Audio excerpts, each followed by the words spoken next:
ዛሬ ለመስራት የተዘጋጀሁት እንደዚህ የሚያምር የሾርባ ቶስት አሰራር ይዤላችሁ መጥቻለሁ።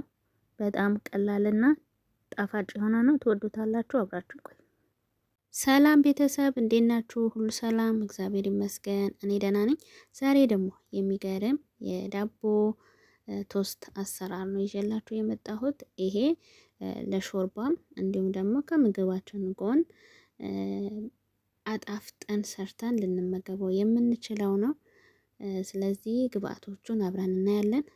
3 ዳቦ፣ የድንብላል ቅጠል፣ ነጭ ሽንኩርት፣ ቆንጆ በርበሬና ጨው፣ ቅቤ፣ እነዚህን ተጠቅሜ የሚገርም የሚጣፍጥ የሾርባ ቶስት እሰራለሁ። ዳቦውን እንዴት እንደጋገርኩት ቪዲዮውን መመልከት ትችላላችሁ። ከስር አለላችሁ። እዚህ ጋር ነጭ ሽንኩርቱ በዚህ መልኩ ፈቅፍቄ ወይም ጨፍልቄ ያለው፣ ከፈለጋችሁ መውቀጥ ትችላላችሁ። የድንብላል ቅጠሉም ከትፌ ትንሽ ጨውና ትንሽ የቆንጆ በርበሬ እንዲሁም ደግሞ 3 የሾርባ ማንኪያ የሚሆን ቅቤ፣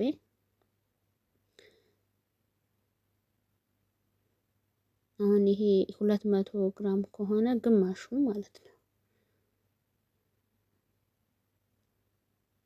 100 ግራም እና እንደዚህ እናደባልቀዋለን በደንብ አድርገን ክሬም እስከሚሆን ድረስ።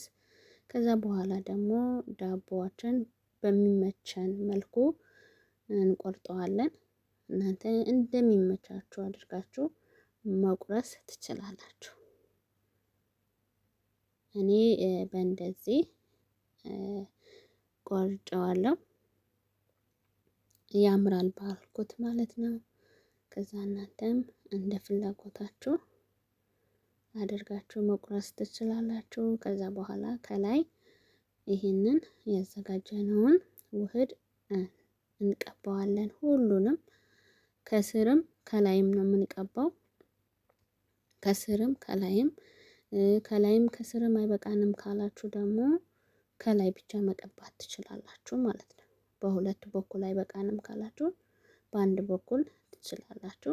ይበልጥ እንዲጣፍጥላችሁም ደግሞ በሁለቱ በኩል ቢሆን የተሻለ ነው እና በዚህ መልኩ አዳርሼለታለሁ። ከዛ ደግሞ ቀጣይ እገለብጠውና ከዛ ደግሞ ከላይም ድጋሚ ይሄንን እቀባዋለሁ ማለት ነው። በጣም ነው የሚጣፍጠው። ለዚህ ደግሞ ሾርባ እሰራለታለሁ፣ የቲማቲም ሾርባ። እናንተ በፈለጋችሁት ሾርባ ልታቀርቡት ትችላላችሁ። ይሄ የቲማቲም ሾርባው ደግሞ እንዴት እንደሰራሁት በቀጣይ ቪዲዮ እለቅላችኋለሁ ከዚህ በኋላ ማለት ነው። እና ውድ ቤተሰቦቼ በራሳችን ሙያ በቤታችን ጤናማ በሆነ መልኩ ሰርተን መመገብ እንችላለን እላችኋለሁ። ጊዜ ቆጥበን ወጪ ቆጥበን ጤናችን ጠብቀን ቤታችን ውስጥ መመገብ እንችላለን ሰርተን እና በዚህ መልኩ ካዳረስኩት በኋላ ኦቭን ከተዋለሁ። ኦቭን ስከተው ከስርም ከላይም እኩል መጠበስ አለበት ማለት ነው። በዚህ መልኩ ከስርም ከላይም እኩል ነው የተጠበሰው፣ ማረር የለበትም። በዚህ መልኩ ተሰርቶ ወጥቷል። በጣም ያምራል። እንዲሁም ብትመገቡት በጣም ነው የሚጣፍጠው። ሞክሩት፣ ትወዱታላችሁ። እንዳያችሁት በሁለቱ በኩል አንድ አይነት ከለር ነው የያዘው እና ውድ ቤተሰቦቼ ስለምትከታተሉኝ ስለምታበረታቱኝ ከልብ ነው የማመሰግነው። እና ይህንን ቪዲዮ ከወደዳችሁት ሼር፣ ላይክ እንድታረጉልኝ እንድታበረታቱልኝ በአክብሮት እጠይቃለሁ። ይህንን ይመስላል። በጣም ነው የሚያምረው። ከሰላጣ ጋር አቮካዶ ቀብታችሁ መመገብ ትችላላችሁ።